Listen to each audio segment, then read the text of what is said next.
Selamat pagi saudara-saudariku yang dikasihi Yesus Kristus. Kita bertemu lagi dalam tema agungnya, agama yang bersinar, dibawakan oleh Pendeta Adrison Ginting. Shalom umat Tuhan dimanapun kita berada. Kita bersama kembali dalam renungan kita di pagi hari ini, Jumat 21 April 2023 dengan judul Sukacita Abadi.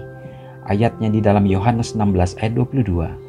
Demikian juga kamu sekarang diliputi duka cita, tetapi aku akan melihat kamu lagi dan hatimu akan bergembira, dan tidak ada seorang pun yang dapat merampas kegembiraanmu itu daripadamu. Harapan terakhir murid-murid tampaknya lenyap berlalu ketika Yesus mati. Banyak dari para pengikutnya menyaksikan pemandangan penderitaan dan kematiannya, dan cawan duka cita mereka menjadi penuh. Saat-saat yang sunyi mereka gunakan untuk menangisi kekecewaan mereka.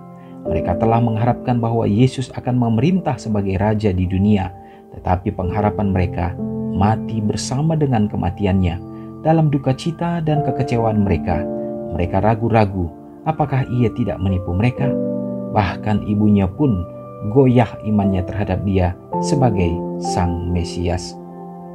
Yesus bangkit dari antara orang mati sebagai penakluk yang menang, dan ketika Yesus keluar dari kubur, malaikat-malaikat yang percaya itu sujud ke bumi menyembah dan memuji Dia dengan nyanyian-nyanyian kemenangan dan bersorak-sorai.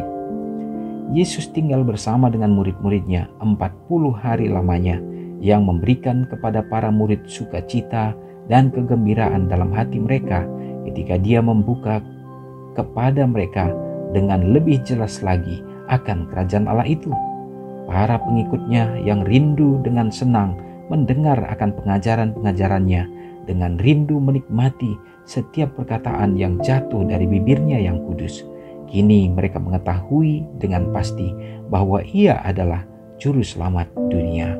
Tetapi sekali lagi hati mereka dihangatkan dengan kasih dan kesukaan yang berlebih-lebihan ketika Yesus mengatakan pada mereka bahwa Ia akan pergi dan menyediakan tempat bagi mereka supaya mereka dapat tinggal dengan Dia senantiasa.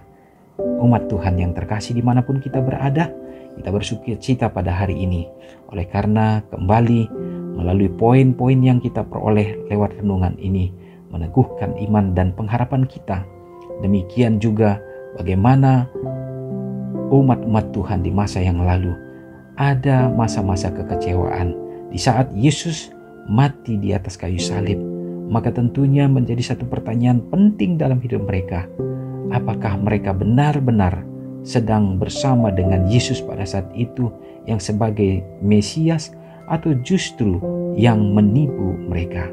Tetapi Tuhan tidak membiarkan mereka di dalam kekecewaan itu. Tuhan ingin meneguhkan mereka dengan kehadirannya. Selama 40 hari Dia bersama-sama dengan murid-murid masa kebangkitannya dan meneguhkan mereka. Serta yang terakhir, satu hal yang Tuhan janjikan pada saat Dia akan pergi dan Dia akan menyediakan tempat untuk dapat ditempati umat-umat Tuhan nantinya, yaitu di surga. Maka pada saat itu juga nanti, maka umat-umat Tuhan akan diangkat ke sana. Tuhan menjanjikan hal yang sama kepada kita sekarang ini, bahwa Dia pergi untuk menyediakan tempat bagi saudara dan saya. Tinggal menjadi pertanyaan bagi kita, bahwa pada saat sekarang ini kita harus mempertanggungjawabkan kehidupan kita. Apakah kita benar-benar percaya kepadanya, menaruh harapan kepada Yesus Kristus. Dan itu tentu harus kita nyatakan lewat kehidupan kita, dengan menuruti segenap firman-Nya, perintah-perintahnya. Lebih lagi, di mana Dia inginkan kita untuk menjadi juru kabar kasih Allah, menyatakan akan kehadiran Kristus, sehingga bukan hanya kita saja, tetapi banyak yang akan ditolong dan diselamatkan. Semoga pekabaran ini meneguhkan iman kita di sepanjang hari ini. Mari kita sama-sama berdoa. Terpujilah Engkau ya Tuhan. Terima kasih oleh karena Engkau kembali memberikan kehidupan bagi kami. Melalui kesehatan yang Tuhan berikan pun kami dapat menyaksikan akan kemuliaan Tuhan. Dan satu sukacita melalui pekabaran untuk kami dapat terima lewat ibadah kami, lewat renungan ini ya Bapa. Biarlah kiranya pengharapan yang sudah memenuhi akan hati umat-umat-Mu daripada hati murid-murid Yesus yang dahulu sempat kecewa, bimbang, tetapi Tuhan teguhkan sehingga pada saat mereka percaya sepenuhnya, iman mereka diteguhkan, pengharapan mereka menjadi penuh ya Bapa, sehingga mereka menyerahkan hidup mereka sepenuhnya untuk kemuliaan bagi Tuhan.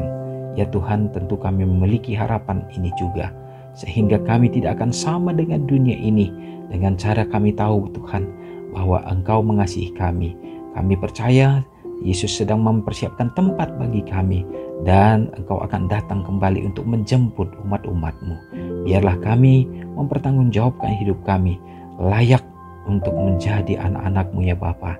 Tuntunlah kami, umat-umat Tuhan dimanapun berada di sepanjang hari ini, baik yang di pedesaan, di perkotaan, dalam segenap usaha, dalam segenap pekerjaan, dalam segenap pergumulan.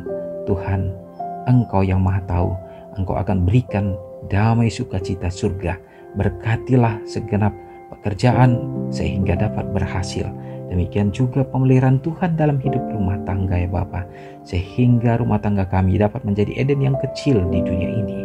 Demikian juga Tuhan, berdoa bagi umat-umat Tuhan yang berada dalam keadaan lemah iman dan sakit. Peliharakanlah mereka ya Tuhan, berikanlah mujizat-Mu. Engkaulah yang dokter di atas segala dokter yang kami imani. Demikian juga Tuhan, kami percaya Engkau juga menyertai bagi setiap orang-orang tua dalam hidup mereka, supaya mereka tetap menaruh harapan kepada-Mu, dan dengan kesehatan kekuatan yang berikan, yang Tuhan nyatakan, maka ya Bapa, mereka tetap bisa melayani Engkau. Ampuni kami Tuhan atas segenap dosa pelanggaran kami, dan biarlah berkat ini menjadi bagian kami melewati hari ini. Di dalam nama Yesus kami berdoa. Amin. Shalom saudaraku, selamat pagi. Tuhan Yesus memberkati. Ingatlah Matius 5 ayat 13-16.